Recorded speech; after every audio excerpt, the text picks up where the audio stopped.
Hello viewers, ICT care online স্কুলের পক্ষ থেকে সবাইকে শুভেচ্ছা জানাচ্ছি। আজকে data structure and algorithm tutorial সিরিজের তৃতীয় খণ্ড। আজকের খণ্ডে আমরা আলোচনা করব ভ্যারিয়েবল নিয়ে। যথারীতি আপনাদের সামনে মেন্টর হিসাবে আছি আমি মোহাম্মদ শৌভিকুর রহমান এবং এই টিউটোরিয়ালটি অর্গানাইজ করছে আইসিটি কেয়ার। চলুন কথা না বাড়িয়ে আমরা টিউটোরিয়ালটি শুরু করে ফেলি। তার আগে একটি কথা, যারা আমাদের এই চ্যানেলে নতুন তারা অবশ্যই চ্যানেলটিকে সাবস্ক্রাইব করবেন এবং নতুন ভিডিও পাওয়ার জন্য বেল আইকনটি প্রেস করে রাখবেন। তো আমরা আজকে যা শিখবো তা হচ্ছে ভ্যারিয়েবল। প্রথমে আমরা দেখব হচ্ছে ভ্যারিয়েবল কি জিনিস। ভ্যারিয়েবল হলো কোনো একটা ধারক বা পাত্রের মতো। মনে করুন আপনি 1 লিটার পানি সংরক্ষণ করতে চান, তাহলে আপনার একটি পাত্র দরকার হবে যার ধারণ ক্ষমতা 1 লিটার বা 1 লিটার থেকে বেশি। একইভাবে প্রোগ্রামিং করার সময় যখন কোনো ডাটা সংরক্ষণ করার দরকার হয় তখন আমাদের একটি মেমোরি স্পেস দরকার হয়। এই মেমোরি স্পেসকেই প্রোগ্রামের ভাষায় ভ্যারিয়েবল বলে।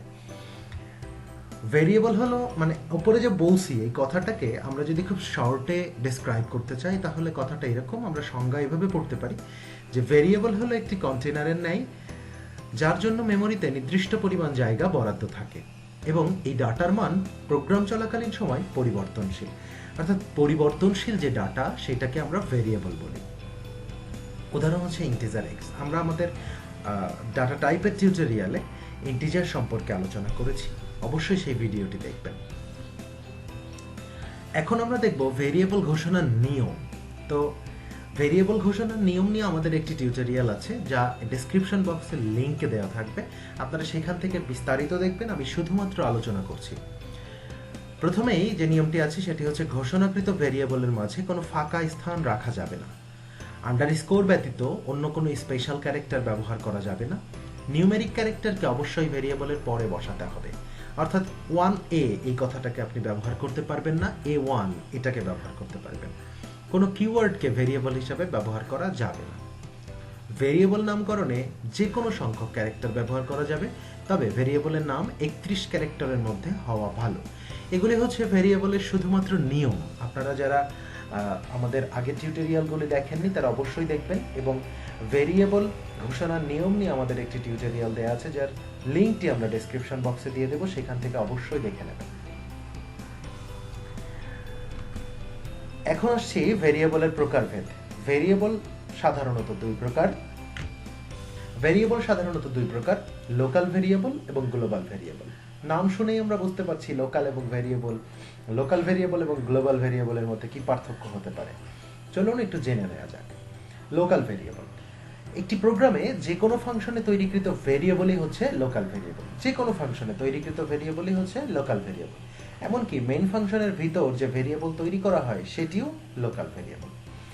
একটি প্রোগ্রামে যখন ফাংশনের ভিতরে ঢুকে কম্পাইল শুরু করে তখন ওই ফাংশনের ভিতরে যে ভেরিয়েবলগুলি ডিক্লেয়ার করা থাকে তাদের মেমোরি এক জায়গায় থাকে এবং যখন প্রোগ্রাম সেই জায়গা থেকে বের হয়ে অন্য ফাংশনে চলে যায় তখন আর তাদের মান ধরে রাখতে পারে না এবং তাদেরকে অ্যাক্সেসও করা যায় না।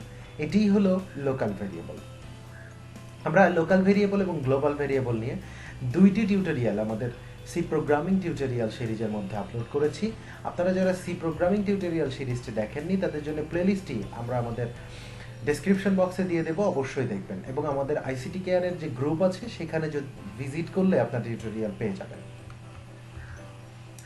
এরপর আসছে হচ্ছে গ্লোবাল ভেরিয়েবল। একটি প্রোগ্রামে মাঝে মাঝে আমাদের এমন ভেরিয়েবল দরকার হয় যেটি সব ফাংশনের ভিতরে পাওয়া যাবে, এমনকি একটি ফাংশন থেকে বের হয়ে গেলেও সেটি অ্যাক্সেস করা যাবে। সেই ভেরিয়েবলগুলোকে গ্লোবাল ভেরিয়েবল বলে। আমরা গ্লোবাল ভেরিয়েবলের টিউটোরিয়ালে বিস্তারিত এটি সম্পর্কে আলোচনা করেছি। আশা করছি টিউটোরিয়ালটি আপনাদের ভালো লেগেছে। ভেরিয়েবল এ নিয়ে আর কোনো প্রশ্ন যদি আপনাদের মনের মধ্যে থাকে তবে অবশ্যই আমাদেরকে লাইক, কমেন্টস এবং শেয়ারের মাধ্যমে জানাবেন এবং এই চ্যানেলটি সাবস্ক্রাইব করতে ভুলবেন না। আপনাদের সহযোগিতায় আমরা এগিয়ে যেতে চাই। আপনাদের জন্যই আমরা এই টিউটোরিয়াল সিরিজগুলো তৈরি করছি। আশা করছি আপনাদেরকে পাশে থাকবেন, ভালো থাকবেন, সুস্থ থাকবেন। আইসিটি কেয়ার অনলাইন স্কুলের সাথেই থাকবেন।